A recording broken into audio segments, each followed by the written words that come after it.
palaging nagpapalipad ang China ng mga rockets sa kalawakan.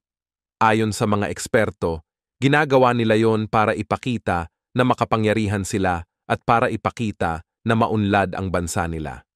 Kaso, ang problema ay ang mga debris ng rockets na pinapalipad nila ay bumabagsak sa ibang mga bansa. Kaya naman, napakadelikado nitong ginagawa ng China. Hindi man lang mag-ingat ang China sa kung saan nila pinapalipad ang mga rockets nila para siguradong hindi ito babagsak sa ibang mga bansa. Kailan lang ay nagpalipad na naman ang China ng rocket at maraming reports ang nagsasabi na posible itong maging problema para sa Pilipinas.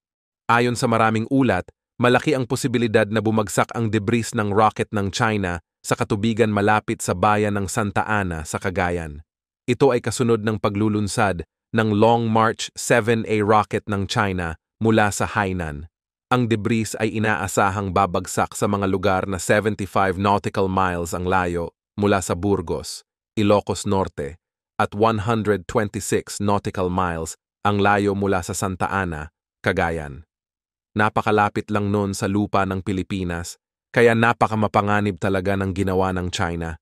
Inabisuhan na ng Philippine Space Agency ang mga kaukulang ahensya ng gobyerno at binanggit din nila na ang mga bahagi ng rocket tulad ng booster at fairing ay inaasahang babagsak bilang debris.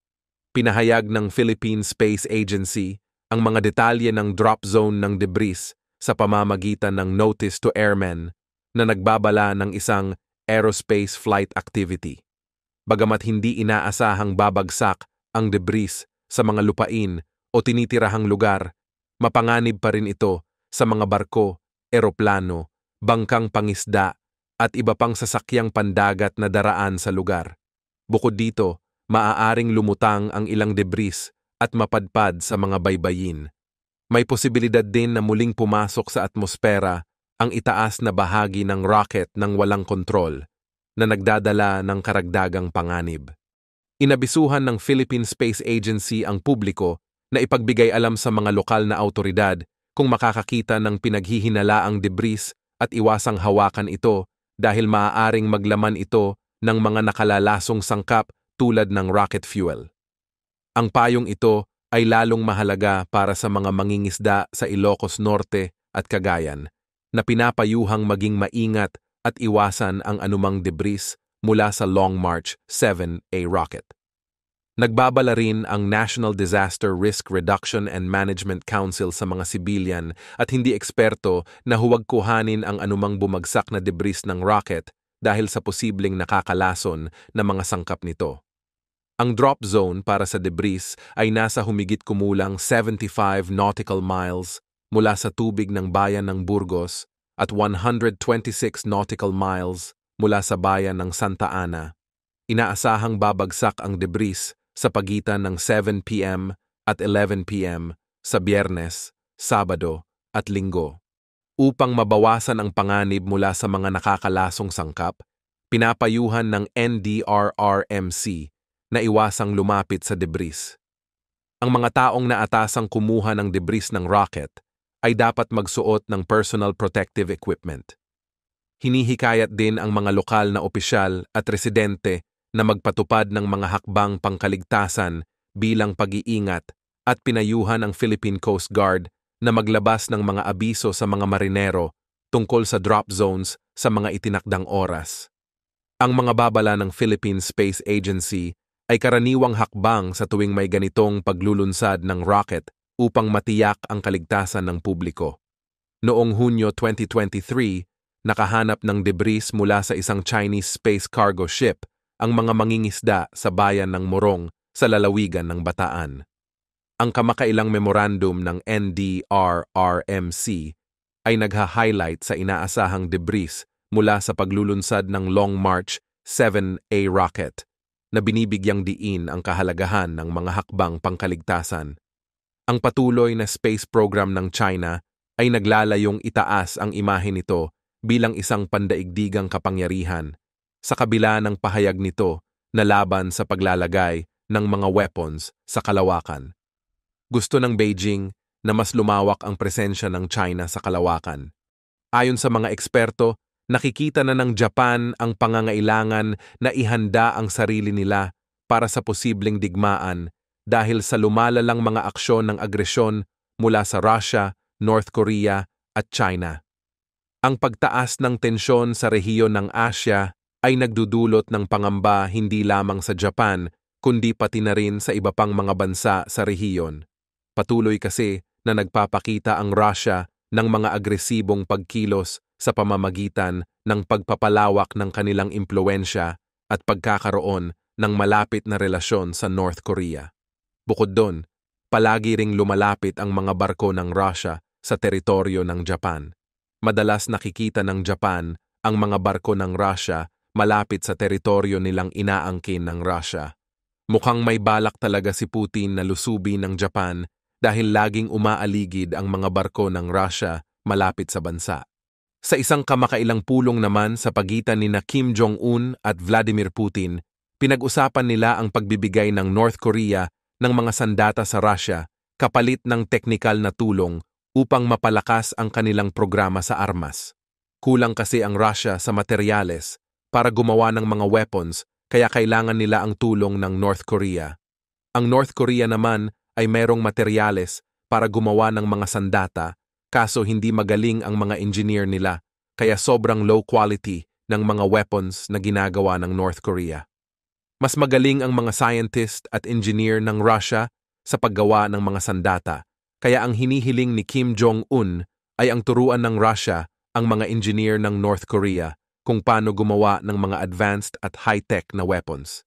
Kaso, ayon sa mga eksperto, sobrang palpak din ng mga weapons ng Russia kaya kahit turuan nito ang North Korea, hindi pa rin masyadong lalakas ang militar ng North Korea. Direktang naapektuhan ng Japan ng mga banta mula sa Pyongyang, kaya hindi nakakapagtakang pinapalakas na talaga ng Japan ang militar nila. Samantala, ang China naman ay patuloy din sa pagpapalakas ng kanilang militar at pagpapakita ng puwersa sa rehiyon. Sa katotohanan, noong Abril 2024, nagpadala ang China ng kanilang mataas na opisyal sa North Korea upang palakasin ang kanilang kooperasyon, kasabay ng pagpapalakas din ng kanilang kooperasyon sa Russia. Ang pagsisikap na ito ng China na mapanatili ang balanseng kapangyarihan sa rehiyon ay naglalayong kontrahin ang mga hakbang ng Estados Unidos at mga kaalyado nito. Noong mga nakaraang buwan ay sumobra ang tapang ng North Korea. Palagi silang nagtetesting ng mga missiles at nagbabanta sa Amerika, Japan at iba pang mga bansa na kinagagalitan nila. Hanggang ngayon ay patuloy silang nagpapakita ng walang humpay na agresyon. Kamakailan lamang, nagsagawa sila ng mga pagtesting ng kanilang mga long-range cruise missiles at nagbanta ng pagsakop sa South Korea kung sakaling sumiklab ang digmaan. Akala yata ni Kim Jong ay sobrang malakas ang militar niya na kayang-kaya nilang sakupin na lang ang South Korea kahit pinoprotektahan ito ng Amerika. Ang ganitong mga hakbangin ay nagpapakita ng determinasyon ng North Korea na gamitin ang kanilang militar upang magdulot ng kaguluhan at takot sa rehiyon. Dahil sa lumalalang sitwasyon, ang Japan ay walang ibang pagpipilian kundi ang maghanda para sa posibleng digmaan. Ang pagtaas ng pondo para sa depensa at pagpapalakas ng kanilang sandatahang lakas ay ilan lamang sa mga hakbang na ginagawa ng Japan upang matiyak ang kanilang seguridad. Ayon sa mga reports, sobrang pinataas ng Japan ang kanilang budget para sa pagbili ng mga weapons. Bukod doon, pinapalakas na din ng Japan ang pakikipagtulungan nila sa Estados Unidos at sa iba pang mga kaalyado nila upang mapanatili ang kapayapaan at katatagan sa rehiyon. Gayun din, ang Japan ay nakikipag-ugnayan sa iba pang mga bansa sa rehiyon tulad ng Pilipinas upang bumuo ng isang pinagsama-samang depensa laban sa mga banta mula sa China, Russia at North Korea. Ang mga diplomatikong hakbang na ito ay naglalayong palakasin ang pagkakaisa ng mga bansa sa Asya laban sa mga agresibong aksyon ng mga nabanggit na bansa. Siguradong kinakabahan na ang grupo ng China dahil nagiging alerto na ang mga bansa sa Asya sa mga kalokohan na ginagawa nila. Grabe na talaga ang panahon ngayon. Sobrang delikado na talaga. Ang sitwasyon sa Asia ay nagiging masalimuot na at puno ng tensyon. Baka bigla na lang sumiklab ang digmaan, kaya dapat ay maghanda na talaga ang lahat. Ang patuloy na agresyon kasi ng Russia, North Korea at China ay nagdudulot ng malaking pangamba sa kapayapaan at katatagan ng rehiyon. Isang maling kilos lang ng China ay pwedeng magkaroon ng matinding sagupaan na posibleng humantong sa isang all-out war. Tapos pag nahila ang maraming bansa sa gera na yon, maituturing na yon na isang pandaigdigang digmaan. Napakadelikado nun para sa mundo dahil siguradong maraming mga bansa ang malulusob at maraming syudad ang mawawasak.